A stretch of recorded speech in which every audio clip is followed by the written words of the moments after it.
ಎಲ್ರಿಗೂ ನಮಸ್ಕಾರ. ನಮ್ಮ ಅಡುಗೆ ಚಾನೆಲ್ಗೆ ಸ್ವಾಗತ. ಇವತ್ತಿನ ವಿಶೇಷ ಸೂಪರ್ ಈಸಿಯಾಗಿರೋ ರೈಸ್ ರೆಸಿಪಿ.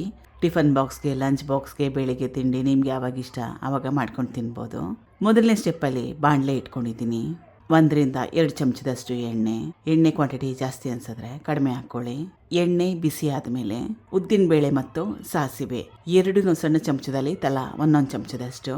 ಈಗ ಉದ್ದಿನಬೇಳೆ ಕೂಡ ಕೆಂಪಾಗಿದೆ, ಸಾಸಿವೆ ಕೂಡ ಚಿಟಪಟ ಅಂತ ಅಂದಿದ್ದಾಗಿದೆ. ಕಟ್ ಮಾಡಿ ಇಟ್ಕೊಂಡಿರೋ 1 ದೊಡ್ಡ ಈರುಳ್ಳಿ, ಹಸಿರು ಮೆಣಸಿನಕಾಯಿ 2. ಈರುಳ್ಳಿನ ಕೆಂಪಾಗಿ ಬೇಯಿಸ್ಕೊಳ್ಳೋ ಅವಶ್ಯಕತೆ ಏನಿಲ್ಲ. ಈರುಳ್ಳಿಲಿರೋ ಹಸಿ ವಾಸನೆ ಹೋದರೆ ಸಾಕು. ಮೀಡಿಯಂ ಫ್ಲೇಮ್ನಲ್ಲಿ 2-3 ನಿಮಿಷ ಬೇಯಿಸ್ಕೊಂಡ್ರೆ ಸಾಕಾಗುತ್ತೆ. ಸುಮಾರು 2-3 ನಿಮಿಷ ಆದಮೇಲೆ ಈರುಳ್ಳಿಲಿರೋ ಹಸಿ ವಾಸನೆ ಹೋಗಿದೆ, ಸ್ವಲ್ಪ ಬಣ್ಣ ಚೇಂಜ್ ಆಗಿದೆ. ಇಷ್ಟರ ಮಟ್ಟಿಗೆ ಬೇಯಿಸ್ಕೊಂಡ್ರೆ ಸಾಕಾಗುತ್ತೆ. ಇದು ಉದ್ದುದ್ದ ಕಟ್ ಮಾಡಿ ಇಟ್ಕೊಂಡಿರೋ ಕ್ಯಾಪ್ಸಿಕಮ್ ಅಥವಾ ದೊಡ್ಡ ಮೆಣಸಿನಕಾಯಿ. ಸುಮಾರು 1/4 kg ಕ್ಯಾಪ್ಸಿಕಮ್ನ ಉಪಯೋಗ ಮಾಡಿದ್ದೀನಿ. ಹಸಿ ಬಟಾಣಿ ಸುಮಾರು 100 ಗ್ರಾಮ್ಸ್ ಅಷ್ಟು. ಬಿಡಿಸ್ಕೊಂಡ್ಮೇಲೆ 100 ಗ್ರಾಮ್ಸ್ ಅಷ್ಟು. ಕಟ್ ಮಾಡಿ ಇಟ್ಕೊಂಡಿರೋ ಚೆನ್ನಾಗಿ ಹಣ್ಣಾಗಿರೋ 1 ಟೊಮ್ಯಾಟೊ ಕಲಿಸ್ಕೋಬೇಕು.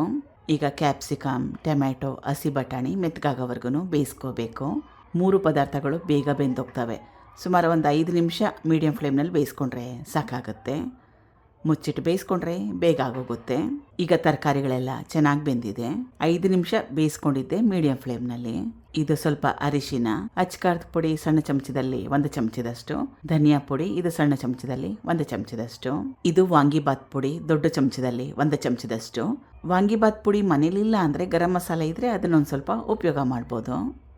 ರುಚಿಗೆ ತಕ್ಕಷ್ಟು ಉಪ್ಪು. ಒಣ ಮಸಾಲೆಗಳನ್ನ ಹಾಕೊಂಡ್ಮೇಲೆ ಸುಮಾರು 30 ಸೆಕೆಂಡ್ ಅಷ್ಟು ಬೇಯಿಸ್ಕೊಂಡ್ರೆ ಸಾಕಾಗುತ್ತೆ. ಈಗಿದಾಗಿದೆ. ಇದು ಮೊದಲೇ ಮಾಡಿ ಇಟ್ಕೊಂಡಿರೋ ಅನ್ನ.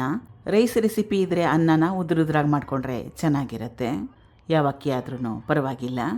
ಸಣ್ಣದಾಗಿ ಕಟ್ ಮಾಡಿ ಇಟ್ಕೊಂಡಿರೋ ಕೊತ್ತಂಬರಿ ಸೊಪ್ಪು ಕಲಿಸ್ಕೋಬೇಕು. ಗ್ಯಾಸ್ ಸ್ಟವ್ನ ಲೋ ಫ್ಲೇಮ್ನಲ್ಲಿ ಇಟ್ಕೋಬೇಕು.